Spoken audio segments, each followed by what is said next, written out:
somewhere you find that a person look at this. Not necessarily tribal or regional. But I have said that.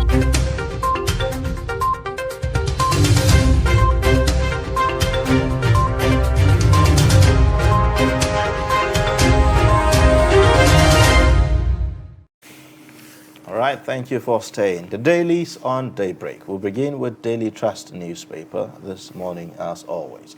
The lead story talks about the politics of 2023, that is the general elections. Of course, it's expected since the signing of the Electoral Amendment Act, talking about anxiety as Atiku, Tinubu, other aspirants no fate June 3rd. And that's the riders that says, we will comply with timetable, APC, PDP, others. Initiative laudable, but, and that's, if you want to know the but there, you would pick a copy of the Daily Trust newspaper and find the details on page 5. Other riders there says, early start will help the process, and that's according to CGD, a civil society organization. Now, NAS, Buhari's delays cause of frenzy, and that's NNPP scribe there. Now, the pictorial there shows you a picture of Nigerians stranded at Poland-Ukraine border, of course, following the crisis that engulfs the invasion of Ukraine by Russia. And then below that, treat Nigerians, other Africans with dignity. FG tells Ukraine and Poland, and that's on page 6. And then other stories are at the very top there, just below the nameplate. You see Nigerians to pay more for bread as Russia-Ukraine war rages. So yes, it's going to be having an implication on our own economy, in case you're wondering whether or not there is an implication there. 25 killed as ISWAP attacks 4 villages in Borno. And the next one, how new bill plans radical changes for power sector. Other stories at the very bottom, Kano Katsina emirs meet over resignation of Wazir in Katsina. 2023, the clocks in the wheel of Tambuwal's presidential bid, and then 2 wedding guests killed in Abuja suburb. These are the stories on the front pages of Daily Trust. Now, there's a piece there behind there at the column talking about our political power problem, and that's a piece by Suleiman, the Deputy Editor-in-Chief Daily Trust newspaper. If you pick a copy, you will have a better idea on what this is all about. And that's that for the Daily Trust this morning. Okay, on the Punch newspaper this morning, the lead story there states, Russia-Ukraine war. Fuel scarcity may persist. Oil vessels face delay on sea. And the riders, tanker freight rate, insurance premium climb in 3 days. More vessels avoid black Mediterranean seas over attacks. And other stories are at the top on page 33. Marketers compile losses on bad fuel to demand compensation. And then on page 8 on the Punch, National Assembly snubs Southern governors, includes state police from 68 amendments. APC governors meet Tuesday, party names convention panel. And then Sanu lampoons federal government, threatens to ground varsities. And then there's a pictorial there showing you the situation in Ukraine following Russia's invasion. And then you see a write-up there that states federal government directs fleeing Nigerians to head for Romania, Hungary. And other stories on the Punch, PDP alleges fraud as APC wins 3 reps seats. Ogun police arrest 5 suspected cultists over cops killing. And then you see the story about VAT belongs to states, say LASG SANS. These are some of the major stories on the Punch. All right. Now take a look at the Guardian newspaper this morning. There you would see the lead story talks about fuel scarcity worsens as NNPC fails on demand promises. You'd see also the riders that says marketers sell above 300 Naira per litre. Ipman was hit as depot owners Mormon operate at loss. NACCIMA calls government stakeholders to find solution. And then you'd see also the pictorial there shows you the long queues, how it has persisted in our filling stations. For one, I thought that by now we should have been over this, but it doesn't appear that the queues are going away right now. So I really don't know how much longer it will take. Also, you'd see below there some stories that says Air Nigeria to fly before June 2023, says Concession Commission. Despite assent, Nigerians still losing sleep over Electoral Act. Only 8,145, and then 145,416 Nigerians are fully vaccinated against COVID-19. So 8.1 million Nigerians vaccinated against COVID-19. Then you have Russia-Ukraine war. Putin puts nuclear deterrent on special alert. And these are some of the stories on the front page of The Guardian this morning. Okay, let's take a look at some more. On the Nation newspaper, 2023 INEC polls timeline creates anxiety in APC, PDP. And the riders there, you see ruling party leaders jittery. Progressives governors, Buhari meet tomorrow. 13 ministers, Akpan-Odode in dilemma. Opposition party begins consultation. And you'd find other stories right at the top. On page 5, PDP ticket, Wike attacks ex-Vice President Atiku. Outcome will be shocking.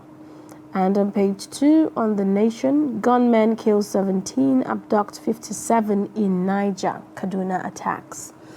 And on page 3, on The Nation newspaper today, APC wins Ondo, Imo, Cross River by elections. AGF, DSS appeal Igboho's 20 billion naira judgment. And then you see a picture there showing you, the situation in Ukraine.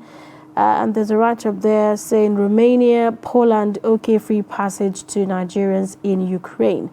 Putin, Zelensky for talks. These are some of the major stories on The Nation this morning. All right, now take a look at the blueprint this morning. It says, the lead story says, APC National Convention, fresh plot to postpone March 26 date thickens. And then you see also the riders that says, sponsor small convention, presidential primary in May, governors to meet Buhari over INEC timetable Tuesday, party sets up 20 subcommittees, Yakubu warns parties against early campaigns, and that's all on page 6. Then the next story there at the top below the nameplate, terrorists kill monarch, 8 mourners in Benue. The riders that says bandits kill 8, displace 12 villages, 5,000 in Niger. We have surrounded the gunmen, killed 8 in Bida Emirate. That's NGSG.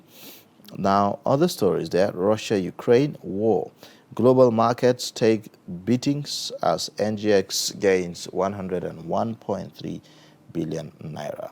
I think these are the stories on the front page of the Blueprint newspaper. Now, we'll get perspectives on this, but let's take a short breather, and then when we come back, we will continue with the show. Please stay with us.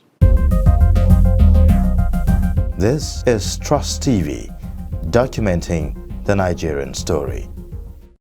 Coronavirus disease, COVID-19, is an infectious disease caused by SARS-CoV-2 virus. Most people who fall sick with COVID-19 will experience mild to moderate symptoms and recover without special treatment. However, some will become seriously ill and require medical attention. The virus can spread from an infected person's mouth or nose in small liquid particles when they cough, sneeze, speak, sing, or breathe. These particles range from larger respiratory droplets to smaller aerosols. You can be infected by breathing in the virus if you're near someone who has COVID-19 or by touching a contaminated surface and then touching your eyes, nose, or mouth. The virus spreads more easily indoors and in crowded settings. Maintain a safe distance from others at least 2 meters even if they don't appear to be sick. Wear a mask in public, especially indoors or when physical distancing is not possible. Clean your hands often. Use soap and water or an alcohol-based hand sanitizer. Cover your nose and mouth with your bent elbow or a tissue when you cough or sneeze. Stay home if you feel unwell. Get vaccinated. Properly fitted masks can help prevent the spread of the virus from the person wearing the mask to others. Masks alone do not protect against COVID-19 and should be combined with physical distancing and hand hygiene. Protect yourself and others around you by knowing the facts and taking appropriate precautions. Follow advice provided by your local health authority. This message is brought to you by Trust TV.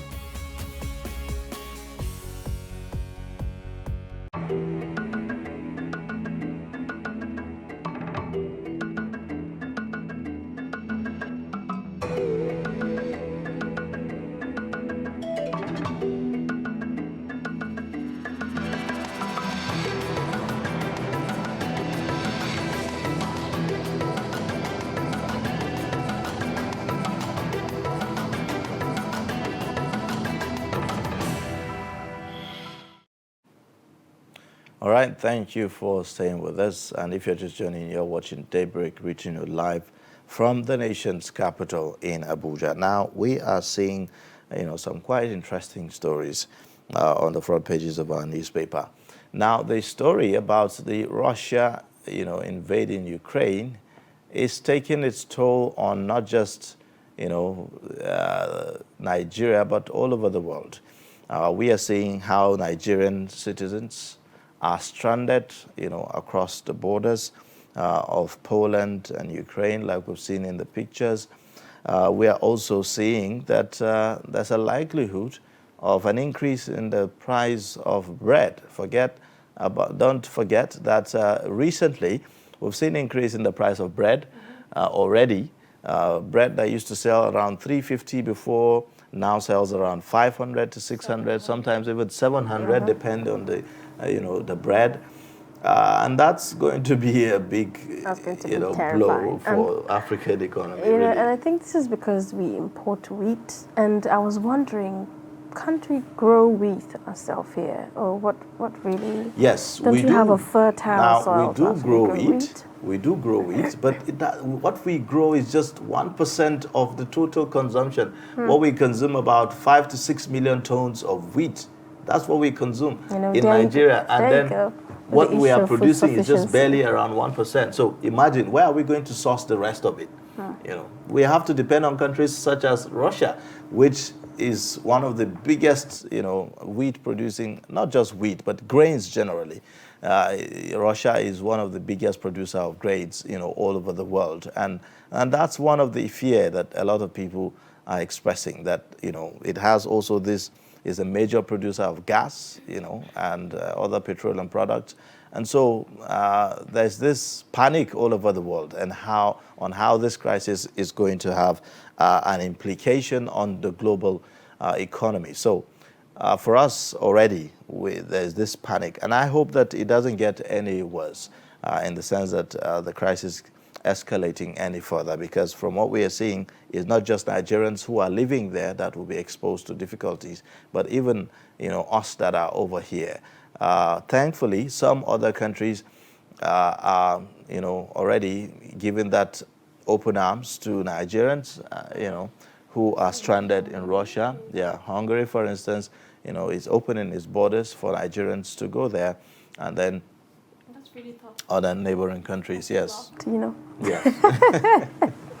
I mean, it's the human thing to do, right? I mean, when people are stranded in your we are like guests, in their countries. Though it's not an obligation on them, it's not a right, for them to open their gates to us. But I mean, it's just, solidarity. And if you take a look at the solidarity that European countries are showing to Ukraine right now, it's very, very interesting, really. A lot of countries are shutting down their airspaces, for Russia, not allowing Russia to fly over. I think the last time I checked, more than maybe around 20 or so are shutting down their airspace, and which is quite commendable. Not forgetting, the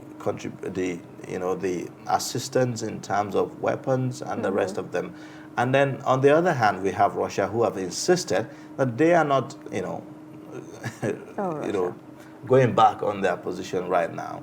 And the whole issue is about the decision of Ukraine to join NATO, and that's a big one. Now, if you look at other things, I saw something on the front page of the Guardian this morning. If our producer can just put up that on the screen for us, at the image there that tells a lot of story, on the Guardian newspaper.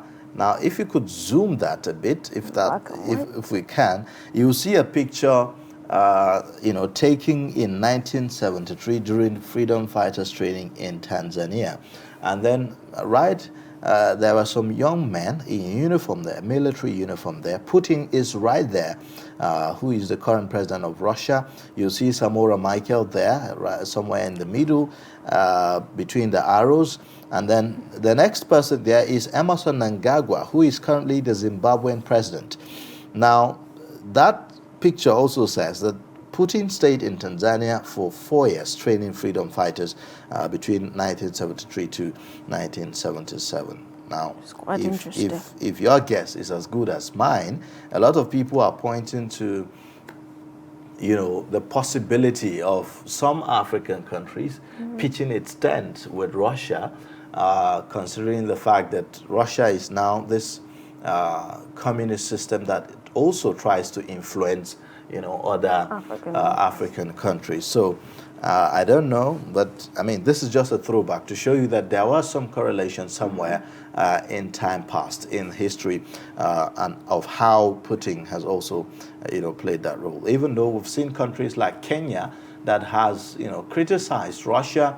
The Kenyan ambassador to the United Nations Security Council has criticized Russia for its invasion of Ukraine. And so there are a number of African countries like that who may not release a statement, but do not have that positive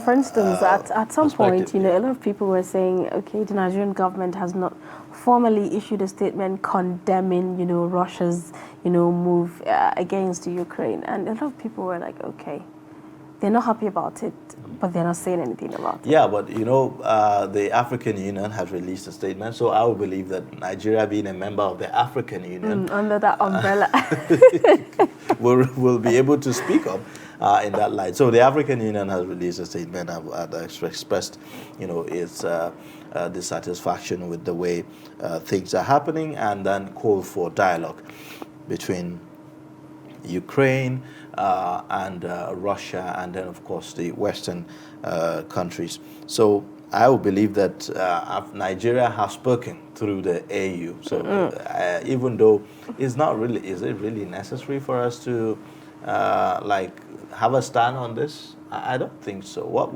Africa should be calling for is dialogue. What Africa should be calling for is peace and understanding among all nations. And it is it's such a time like this that I thought a body like the United Nations was created. But evidently, from what we are seeing, that even the United Nations at this point is sort of helpless, because first, the president of the United Nations Security Council is the Russian ambassador.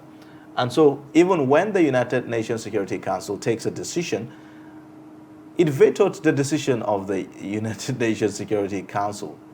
So in that sense, what can the United Nations do?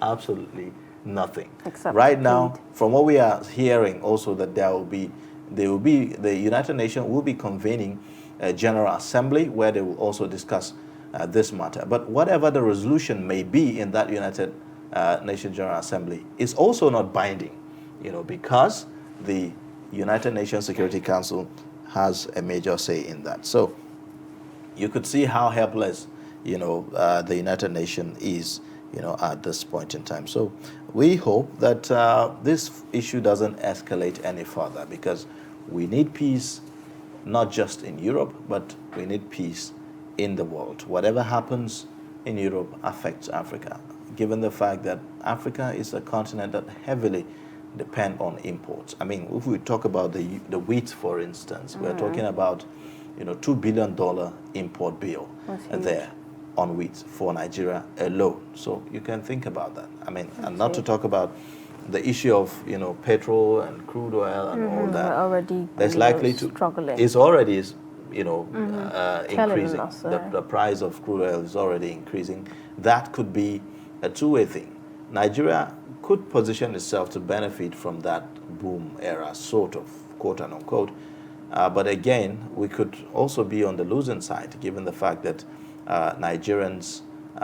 Nigeria will now have to be paying heavily on subsidy, like we've always done. So that's a major concern for our economy there. Now, let's talk about some other interesting stories. Politically, the president has signed the Electoral Amendment Act, and then we are seeing that there is also already a reaction and panic in our political parties as to the decision of the political parties to pick their candidates coming from the primary elections. The new law has stipulated time frame within which political parties must produce their candidates, and they must have concluded their primaries and all other possible litigations that could follow, the primaries. So by June 3rd, every political party is supposed to have produced, its candidate, and then somewhere in August, you are expected to have concluded any other friction that arose from that,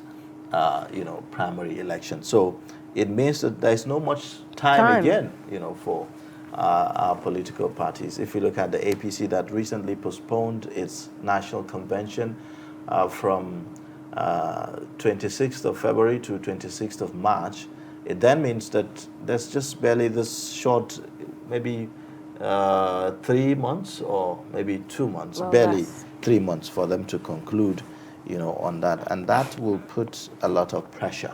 We're also seeing, it seems like the fresh plots, to re-postpone the March 26th date. I just hope that's not true.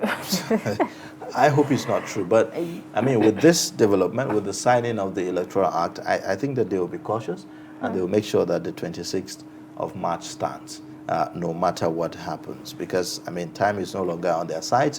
INEC has rolled out the timetable for the 2023 elections. So whatever it is that you are doing to delay, and all of that, at the end of the day, will not be in your best interest. So why not just face it frontally?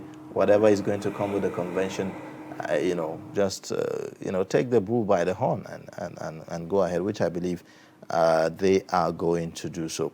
So yes, the Electoral Act amendment is causing disruption in our political space, and as we're seeing that on the front pages of our newspapers. Now, let's join Abdulaziz, the Deputy General Editor, virtually now, to also give us some perspectives on some of the stories that we are seeing on our front pages this morning. Good morning, and thank you for joining us on Daybreak.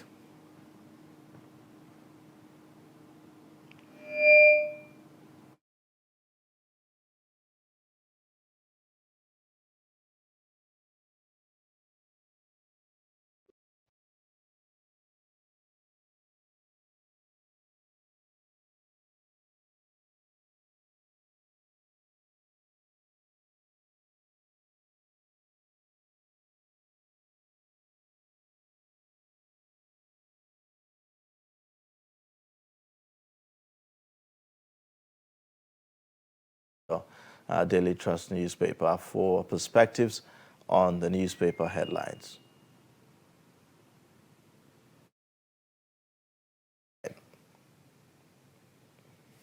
has a mix of so If you many can hear other us, things. just go ahead. Yeah, I can hear you. I say today you could see that politics continue to take center stage in most of our front pages.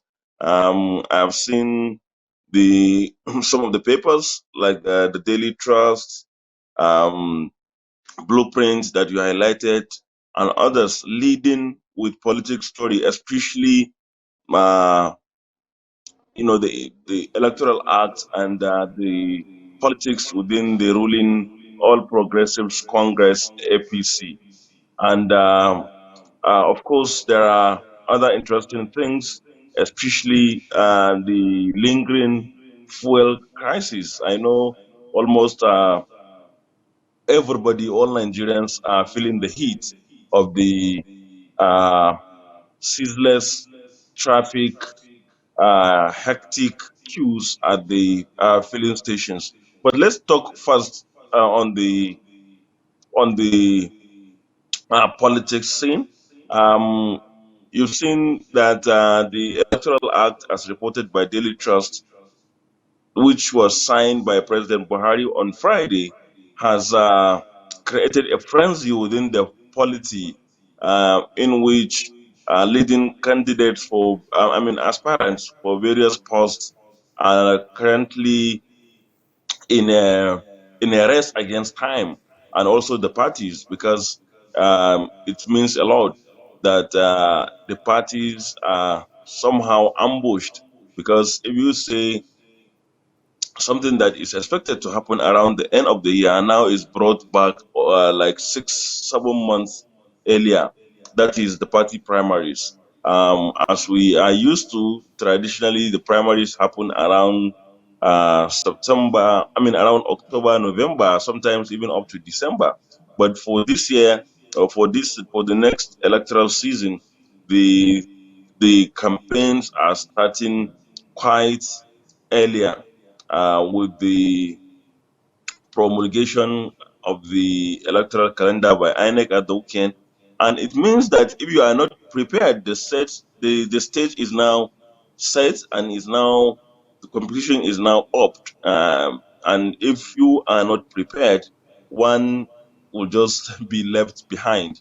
So the politicians are really getting um, excited, getting um, pop up to act, to begin to really consolidate on what they are doing. And this cuts across all positions, that is from those vying for presidency down to whatever positions one is contesting for the next round of elections. But for me, quite interestingly, is the lead story of the blueprint, which is suggesting that there are still further plans to once again postpone the APC convention. And it's not very surprising, so to say, because having followed the happenings within the ruling party, it's there are reports for a while that there are a school of thoughts within the party who are for a formula, a situation in which the incumbent caretaker committee be the one to conduct the presidential primaries. So perhaps they are still not relenting on this plan. That is why, as reported by Blueprint, we are having another impending postponement of the primary. Um, then, since your question is open-ended, let me jump to the back to the issue of foil. It's really, really embarrassing and very sad that for like a month now, uh, we've been groaning under the weight of this fuel scarcity. And I'm afraid that this may continue for a while, because all the promises that were made by the NNPC have not come to pass. And then secondly, what the world is witnessing right now, the Russian-Ukrainian problem may actually affect deliveries of of fuel, especially, Russia is very central to some of these things, and also is along the corridor of countries supplying or where we procure PMS and other petroleum products. Then towards the end, an interesting issue is also, which is of course on the side note, the issue of Russia, still linked to my last comment, Russia-Ukrainian problem. And we've seen how something that was somehow underrated or underappreciated by the world is now leading us into a sort of very serious crisis. Right now, Russia is unrelenting despite all the attempts to rein in Putin. We've seen a number of sanctions announced, including by European Union, which barred flights from Russian flights over its countries, but also by other international bodies like the FIFA, which yesterday announced a ban on Russian flag and the Russian anthem in all events, which technically means removing Russia from all All world right. tournaments. So when you look at these sanctions that has been imposed on Russia, and this very unfriendly relationship now that Russia will have to face, it looks like Russia is heading for isolation from the world, isn't it? How can it survive this? Yeah, I don't think Putin's gives a damn, and that is one problem with megalomaniac leaders. People who are very egocentric. So for his own ego, he doesn't mind, I think, plunging the whole country into whatever problem, whatever consequences. We have had that happen in so many countries. Look at Bashar al-Assad in Syria. Look at people like Zimbabwean president, Robert Mugabe, and many other examples abound where just because of their personal interest, they will plunge their countries into crisis, and even at the face of sanctions, because last, as we say in Nigeria, the heat may not be felt directly by Putin. So it's the common Russians or Russian economy that will suffer. So some of them, and as we've seen that with him, perhaps he doesn't care about that.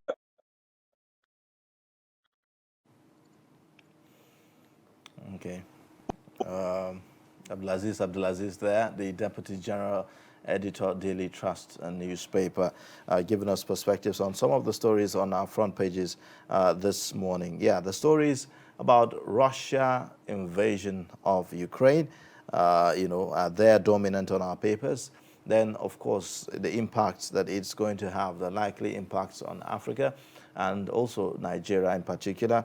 The political story about the passing of the Electoral Amendment Act that is now having a direct implication on how politics or campaigns will go on ahead of the 2023 general election is also a big issue on the newspapers this morning. And of course, we are also seeing, other stories about, the activities of terrorists, attacks on communities and villages here and there. We'll take a short breather, and then when we come back, we will continue the show. Please stay with us.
All right, thank you for staying. You're watching Daybreak, reaching you live from the nation's capital in Abuja. And we are taking a look at the stories on the front pages of our newspapers.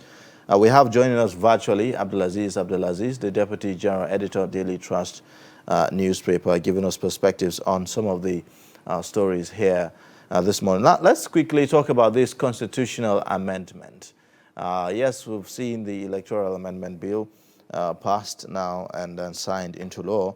But again, there's this issue on the front page of the Punch newspaper saying the National Assembly snubs Southern governors, excludes state police from 68 amendments. So, I mean, as much as we continue to have that discussion about community policing, state policing rather, and, you know, its implication on our security at the moment, it is nowhere in the amendment that the lawmakers seek. Is there something missing there, in your opinion? Yeah, you see, the state police is any issue. There is no near consensus. People are extreme, and when things like that.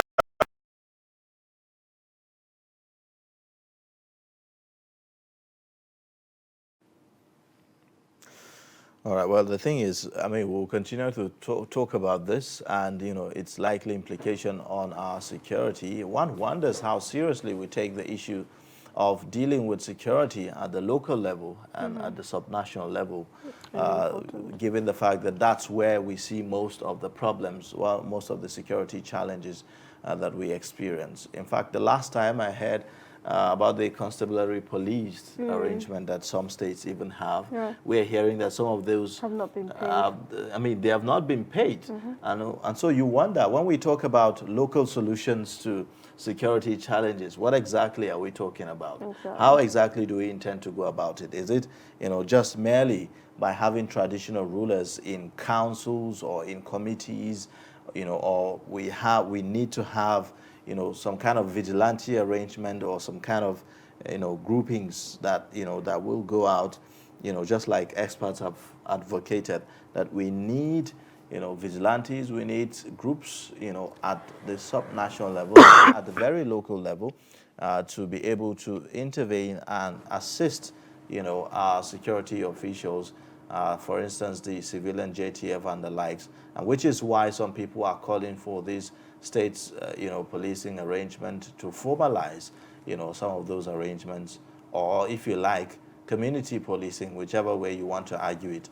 But the resolution, and I believe that one thing that we have all come to a consensus about is the fact that we need to solve the problem of security from the grassroots level, from the local level, by providing intelligence and information and the rest of them. But as to how we are going to achieve that is totally a conversation that has been ongoing. While some are saying state police, some say community policing, some say vigilante and all that. But the point is, we need to deal with these issues of security, you know, at a very local level.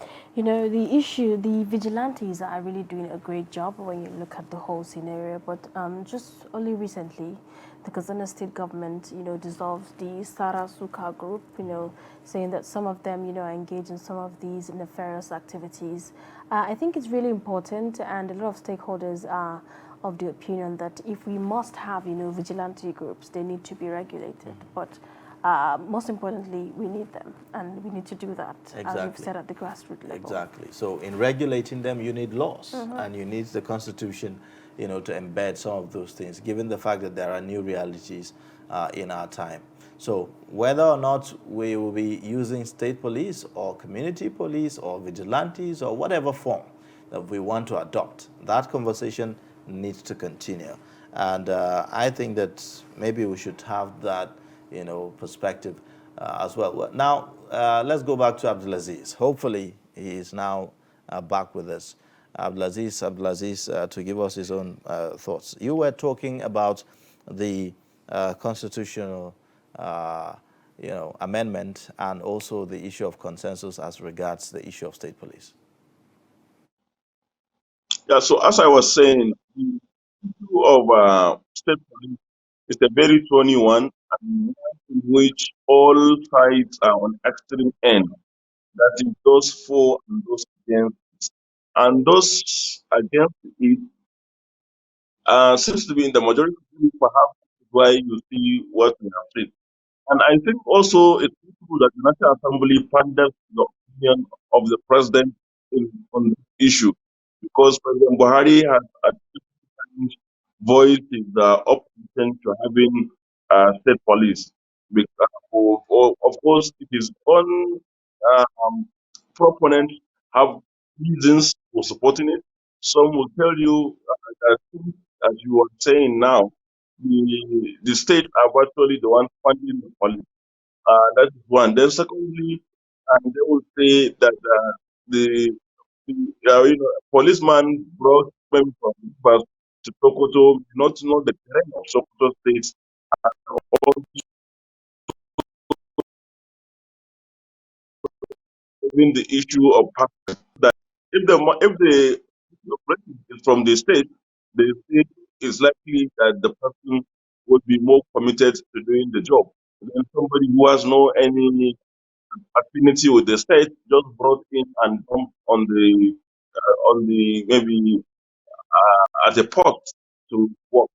But then there are so many also arguments against doing the state policy, which personally I subscribe to, because seeing how Here, I'm just concerned about the way this story is captured on the Punch newspaper. It says National Assembly snubs Southern governors, exclude state policing, as though it's Southern governors that are concerned about state policing or security at the subnational level. It gives it a coloration yeah, of this, it's a Southern thing I and think all of there's that. Why do we a have politics that, of headline kind of and interpretation? politics of newspaper in which sometimes um, manifest. It shows perhaps the paper trying to uh, incite in court the governors and maybe members of the assembly, because of course the southern governors had stated their support for the state police, and now that things get through, perhaps that is why the police is making the link between them and the position that the National Assembly has taken at the end. But as I said, there are many factors, and also there are many interest groups and individuals. Not only the southern governors, it's not only um, even politicians who have taken position on these issues. There are uh, with different opinions on this. But I think, as you said, the, having the having the story, pointing it the way the it possibly you show that there is a dichotomy, there is maybe confrontation, so that maybe the governors will react. I don't know whether they saw the reaction of. All right. Would have to end it there. It appears that we do not have a very strong network there. But that was Abdulaziz, the Deputy General Editor, Daily Trust newspaper, giving his perspectives. Well, the conversation must continue. In any case, I believe that the Southern governors have lawmakers representing them in the National Assembly. So, A situation where you find that a person look at the same. Not necessarily tribal or regional. But I have said that